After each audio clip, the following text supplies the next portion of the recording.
देखिए, ये मेरा छोटा सा एक्सपीरियंस है।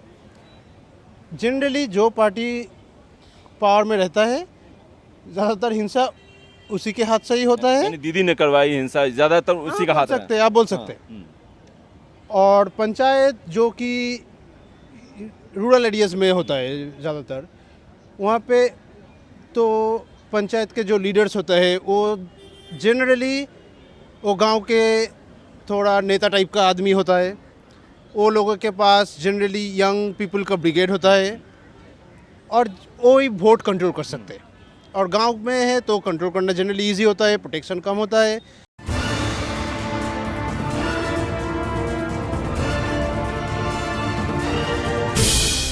और हमारे साथ सुरजीत हैं जो दिल्ली में हैं इस वक्त और पश्चिम बंगाल से रहने वाले हैं। बहुत ही इंटरेस्टिंग पीपल हैं। इनसे जानते हैं कि आखिर जो पश्चिम बंगाल में पंचायत चुनाव के समय में हिंसा हुई थी, इसकी वजह क्या थी, और ममता बनर्जी अब आ गई हैं इंडिया में, तो क्या इसका कोई फ़र्क पड़ेगा कि नहीं 2024 के चुनाव पर। ये बताइए सुरजीत जी, पहले हम पश्चिम बंगाल की हिंसा से स्टार्ट करते हैं। आपको क्या लगता है कि बार बार गवर्नमेंट बदलती है लेकिन जो राइट्स हैं वो नहीं बदलता है, हिंसा होती ही होती है, ऐसा क्यों? हाँ, जैसा कि मैं अभी बोल रहा था कि बहुत सारी गवर्नमेंट के ऐसी बात है कि एक तो पावर पे आने के पहले आइडियोलॉजी होता है। वो आइडियोलॉजी को हम एग्री कर सकते हैं, डिसएग्री कर सकते हैं, बट मोस्टली ज़्यादातर गवर्नमेंट अच्छा चीज़ ही बोल के आती है। लेकिन कुछ दिन बाद जब काफ़ी टाइम पे पावर पे रहने के बाद काफ़ी गवर्नमेंट के मेन प्रायोरिटी ये हो जाती है कि ये कैसे गवर्नमेंट पे बने रहे, रादर देन कि कैसे जिस काम के लिए पहले आए थे वो चालू रखें। तो ये जो है, जो हिंसा हुई पंचायत चुनाव में, तो आप किस पार्टी को जिम्मेदार मानते हैं? किसकी वजह से हिंसा हुई और क्या हुआ है इसमें पंचायत चुनाव के समय में? पहले तो ये सवाल रहेगा कि क्या आपके रिलेटिव भी कई सारे हैं, फैमिली वाले भी हैं, तो क्या धांधली हुई उस इलेक्शन में और किस तरह की धांधली हुई तो? हाँ, देखिए, ये मेरा छोटा सा एक्सपीरियंस है। जनरली जो पार्टी पावर में रहता है, ज़्यादातर हिंसा उसी के हाथ से ही होता है। यानी दीदी ने करवाई हिंसा, ज्यादातर उसी का हाथ बोल है। सकते हैं, आप बोल सकते हैं। और पंचायत जो कि रूरल एरियाज़ में होता है ज़्यादातर, वहाँ पे तो पंचायत के जो लीडर्स होते हैं वो जनरली वो गांव के थोड़ा नेता टाइप का आदमी होता है। वो लोगों के पास जनरली यंग पीपल का ब्रिगेड होता है और वो ही वोट कंट्रोल कर सकते हैं। और गांव में है तो कंट्रोल करना जनरली इजी होता है, प्रोटेक्शन कम होता है। मैं पंचायत इलेक्शन के वक्त नहीं था, लेकिन मैं जो थोड़ा बहुत सुना हूँ दोस्तों से, फैमिलियों से, और ये कुछ नया नहीं है, पिछले गवर्नमेंट में भी ऐसा हुआ था। इस बार क्या हुआ पंचायत चुनाव के समय? हाँ, तो जो हुआ है कि बहुत सारे लोग कहे कि वोट तो दे ही नहीं पाए, जाने के पहले वोट डाल गए। कौन डाला उसको पता नहीं, नेता ने बोला वोट पड़ गए तो पड़ गए। काफ़ी वक्त ऐसा हुआ कि तो क्या जो इलेक्शन ऑफिसर वगैरह थे वहाँ पे या ड्यूटी ऑफिसर थे, डर के मारे बैठे रहे थे। मेरा कोई कुछ सुनवाई नहीं की? एकदम मेरे वोट पड़े ही नहीं है, कैसे पहले से पड़ गया? नहीं, मेरा कुछ दोस्त था जो वोट के ड्यूटी में थे।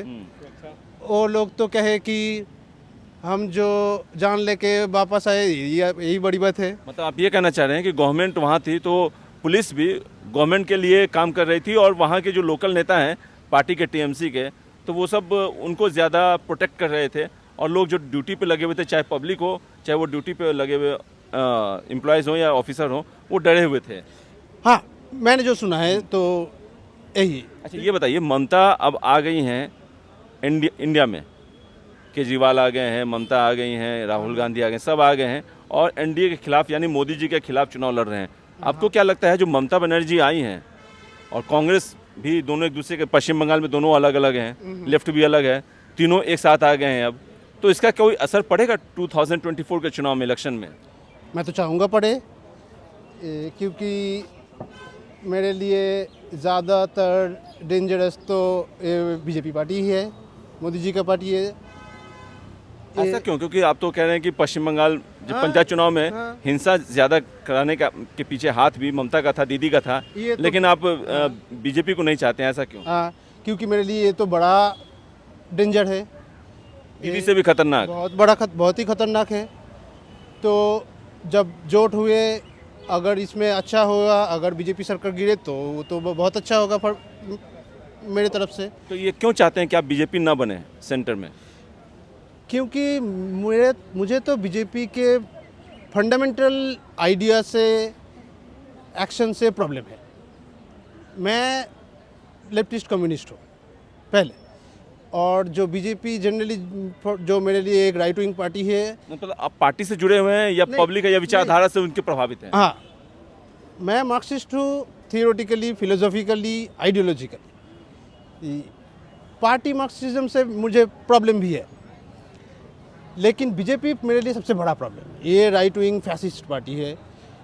इस पार्टी का एक सर्टेन एजेंडा है जिसके साथ मैं जाता नहीं, जिसको मैं चाहता नहीं, जिसको मैं मानता नहीं।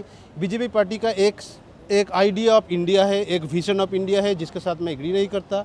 जो मतलब इसी तरह सोशल पार्टी जब ममता अपने आप को कहती थी, एक समय तो वो भी एनडीए के साथ थी। नहीं, ये ऐसा बात नहीं है कि ये, इसलिए मैं तो ये भी नहीं कर रहा हूँ कि टीएमसी पार्टी सबसे अच्छा है। मैं तो ये भी नहीं कर रहा हूँ, मैं तो उसका भी खामियां आपको बताया। लेकिन अगर आप मुझे ऑप्शन दिया जाए तो आप बीजेपी हाँ, तो कौन सा टीएमसी की बड़ा वाला प्रॉब्लम है। बीजेपी का पावर बहुत बड़ा है, ऑर्गेनाइजेशन बहुत स्ट्रांग है, इसीलिए बीजेपी का बुरा करने का क्षमता भी बहुत ज़्यादा है। तो ये क्या हिंसा में बीजेपी, हिंसा के पीछे बीजेपी भी थी क्या जब पंचायत इलेक्शन हुए थे? आई थिंक थोड़ा बहुत तो थी, लेकिन ज्यादा मुझे इतना पता नहीं कि गांव की एरिया में कितना अभी बीजेपी का। मतलब मोस्टली रिस्पॉन्सिबल ममता गवर्नमेंट थी और पुलिस थी, वहाँ की लोकल पुलिस थी। जो थोड़ा बहुत मैंने देखा तो ऐसा ही मैंने सुना।